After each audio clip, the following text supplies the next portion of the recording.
And we encourage you not to be cowards, to see this thing as clearly, crystal clearly as possible. These people care not one iota about your freedom or your life. And so you need to protect yourself on all different fronts. But don't be cowards. Get involved. Speak Exactly. out. You're not going to be able to physically fight if you can't even talk to your neighbor about this. Exactly. It's in increments. It's in steps. Yes, and it's through the first awareness, becoming aware of the massive illusion. The massive illusion of the... Yeah, don't just believe everything we're saying. Just realize you're being conned. There's more to the world. Yes, and then as you become aware of the delusion and the manipulation on the third dimension, and then you become aware of what we call the second awareness, is that God, whatever you want to call God, the universal creator, the loving intelligence... I want to go to calls, but George, you're making a really good point about how you read the New York Times and it's all this well woven together disinformation, rationales, and it's just a continual narrative of deception. It's a matrix of fraud. But when you know all the facts, then it's completely clear. But the average person, it's all written like it's reasonable. But it's a fantasy land. It's like people with fantasy football. I mean, they're acting like they're really running quarterbacks and on this little power trip. It's the same thing. They're all in this little box. Yeah, it's just absolutely amazing because I have been studying this stuff for a long, long time. And the other day I was reading the New York Times, which is the #1 publication, and I start reading articles about cap and trade or the vaccines or whatever it was, and I just let myself read it like without my own point of view, and I realized how incredibly seductive and believable their point is. Because they'll mix a little truth in and have a smattering, yeah. And they do this so well. And as you say, this is the Matrix. And what we're facing is so similar to the movie The Matrix. The illusion out there is just deeper, deeper, deeper than almost any of us can understand. And we have to understand that to get through this period of time, and what the Mayan calendar calls 2012, or what the rishis in India call the changing from the Kali Yuga to the Dwapara Yuga. This has all been prophesized for a long time. Well, the elite believe there's a big change, but it's not going to be the end of the world. They believe they're bringing their system in, and they're actually trying to suppress people waking up because they know a big change is coming. Let's take some calls. Matthew in Arizona, you're on the air with George Humphrey. Go ahead. Hey, Alex, you guys are doing great today, but I have something really important to bring up that I never really hear on your show, and it's students at universities and how bad the liberal propaganda has been getting. Well, we do talk about how they don't let people have free speech in a lot of universities. They bully the students. They call it liberal. It's not. It's really fascism. And it's anti-family, it's anti-male. They want to destroy the existing order so that everybody is basically destitute, institutionalized, and have to lean on the state. George? Well, when I think of liberal, I think of Thomas Jefferson. I think of somebody with an open mind, who is inquisitive, who is there, who wants to play by the rules, who has an open heart. To call these son-of-a-guns liberal, and we all have these friends who are liberal Democrats. Well, see, that's the matrix. They think they're Thomas Jefferson, the average liberal, when really they're working for a eugenics death cult. In the reality is that about 99% of the liberal Democrats in this country believe that they're doing the right thing. They think they're doing the right thing. They read the New York Times. They watch CNN. They've swallowed this lie, hook, line, and sinker. And they know their liberal paradigm isn't perfect, but it's better than that Republican paradigm, which is only another wing on the same bird. Thank you, Matthew. Don in Toronto, you're on the air. Go ahead, Don. Yes, hi, Alex. George, I'm calling from Canada, where the H1N1 massive vaccine campaign is in full throttle right now, and there have been reports of one person dying of complications. There's a bunch of reports of deaths all over the world, China, France, England, and they're really covering most of them up.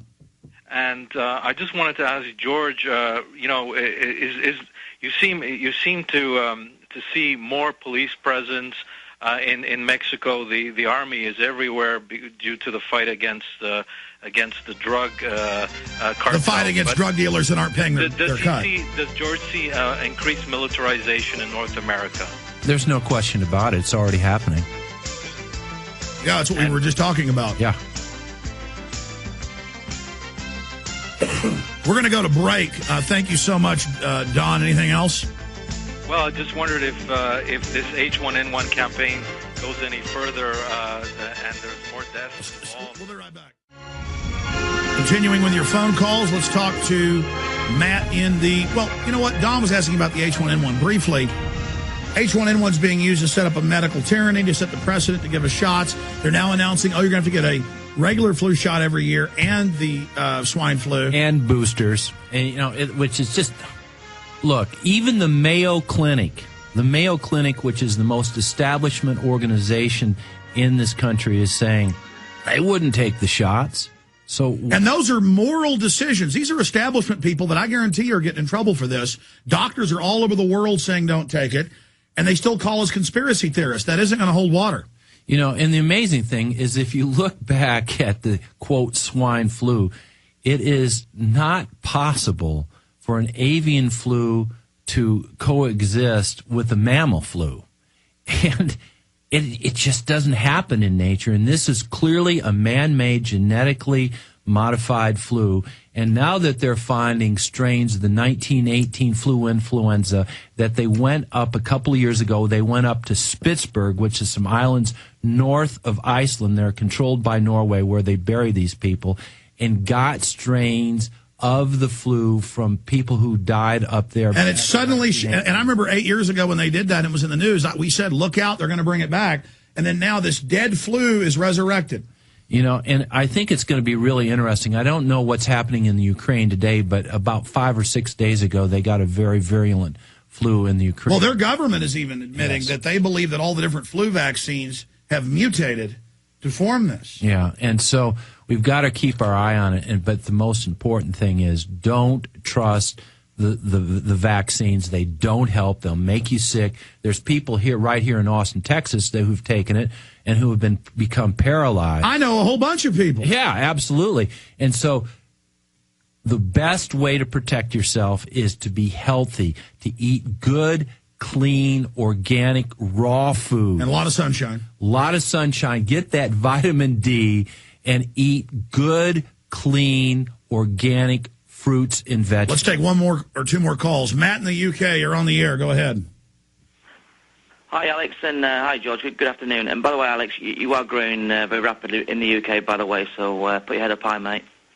But see, I mean, here's the problem. I'm going to have you make your point, but on the whole ADL subject, I want to get bigger to reach more people, but I'm almost like steaming towards my destruction, but I morally have to do it. It's not like, ooh, I'm getting big. I'm a celebrity now around the world. Bigger and bigger. Media now, when they talk about conspiracies, just uses my name, Alex Jones. It's like a meme. I want to be honest. I don't like it, but thank you. Go ahead. Yeah, thank you, Alex. Yeah, I have a banking question. Basically, you mentioned about the U.S. banking system. I'm going to tell you about the U.K. banking system at the moment.